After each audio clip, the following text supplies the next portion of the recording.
Greetings and welcome back to another Music Theory Bite. In this video, I'm going to demonstrate one of the most important and fundamental skills a successful musician needs, the ability to orally identify a tonal center. So if that sounds like something you'd like to learn more about, keep watching. The good news is, you've probably been doing this all your life. Most people do this several times every day without even thinking about it. In most cases, you simply need to be made aware of what you're doing naturally and then practice being very intentional about it. I say this is fundamental because unless you have absolute pitch, this goes to the very heart of how you likely hear music. For most of us, when we hear a musical sound, our brains identify a tonal center and then try to understand that sound in relation to that tonal center as scale degrees. So here's how it works. First, you need to listen to the music. All you need to know is embedded within that music itself if you can figure out what to listen for.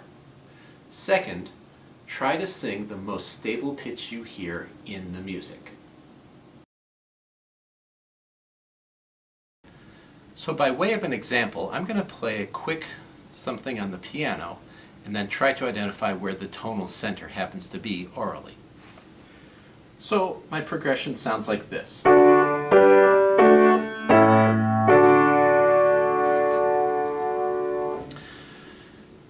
I think about it a little bit, and I try to find the most stable pitch that I heard in all those notes.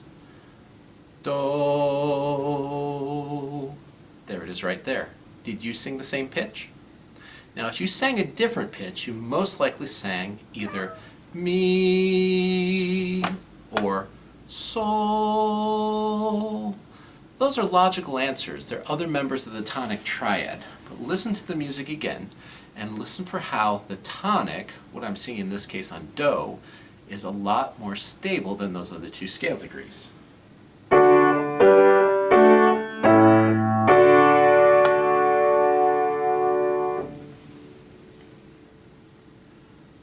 Do,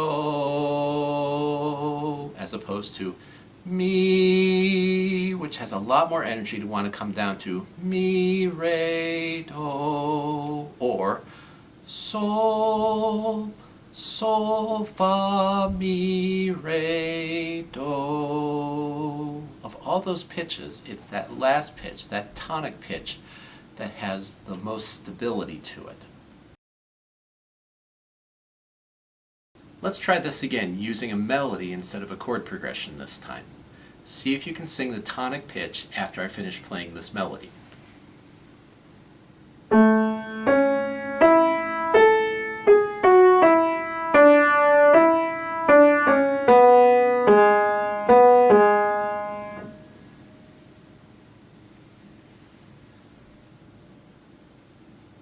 Go ahead and sing the tonic pitch. Did you sing do? If you did, then you were correct. If you sang a different pitch, again, you most likely sang mi or sol. And notice how either of those pitches has a lot more energy in it that really wants to resolve down to do, the most stable pitch. So what's going on here? It all has to do with semitones. They show up in specific places in the scale, and they are never more than 3 notes away from each other. And our ears use these as waypoints to point towards the tonic pitch. When we hear one, we greatly narrow the possibilities of where we hear tonic.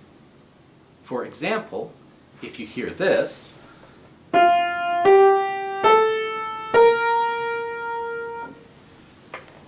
you're most likely hearing that top pitch as the tonic pitch. It's possible you might have heard that as 1, 2, 3, 4. That's another possibility. If we hear 2 semitones, then we know for certain where tonic is. And if we don't hear one at all, we intuit the location of where it should be and then place the tonic appropriately. So for example, there's a clock tower on my campus, and every hour it plays this melody.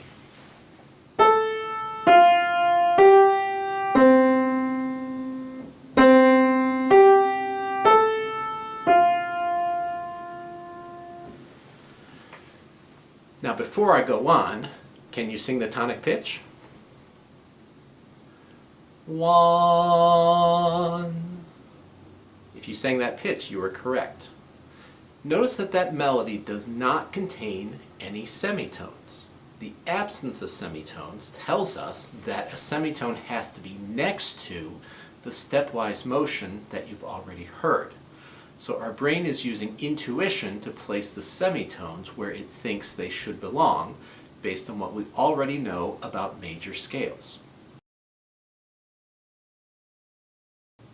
So the first thing you want to do is to try to listen very deeply into that sound to see if you can find that tonic pitch, that most stable pitch that all the other pitches want to get back to in some way. If you find yourself consistently singing a different pitch, then you might try this trick. Once you sing the first pitch that you feel, try singing down a scale to the leading tone. So for example, if I have this melody,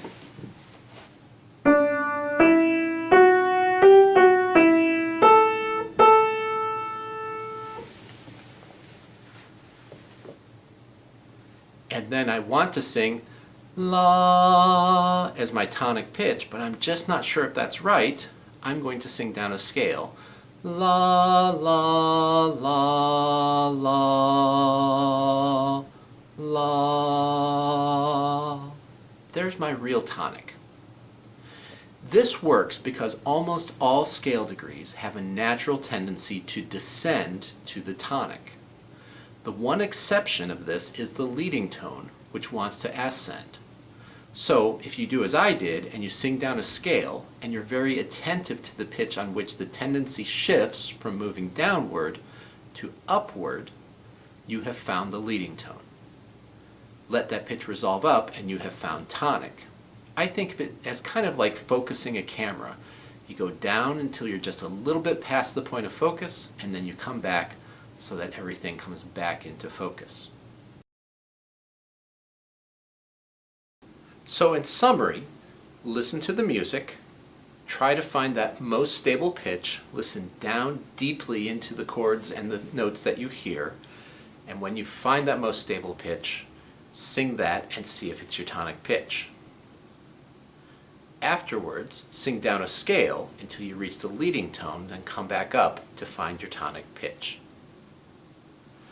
This is a skill that often takes a lot of practice to master, so don't be discouraged if you don't get it right away. You can practice this skill by playing passages of music on an instrument, stopping at a random point, and singing the tonic pitch that you hear. The more you do it, the better you're going to become. You can also take advantage of the music that is all around you. Whenever you hear music, see if you can find its tonal center. There are all sorts of opportunities. When you're watching television, when you're listening to music, anything can be an opportunity to find tonic. Professional musicians generally have a very acute sense of where their tonic is and how it shifts from one pitch to another throughout their day. That is the goal that you eventually want to achieve. So start working towards it. Don't get discouraged if it doesn't come immediately, and celebrate when you get it right. Thanks for watching. If you found this video helpful, then like and subscribe, and I'll see you next time.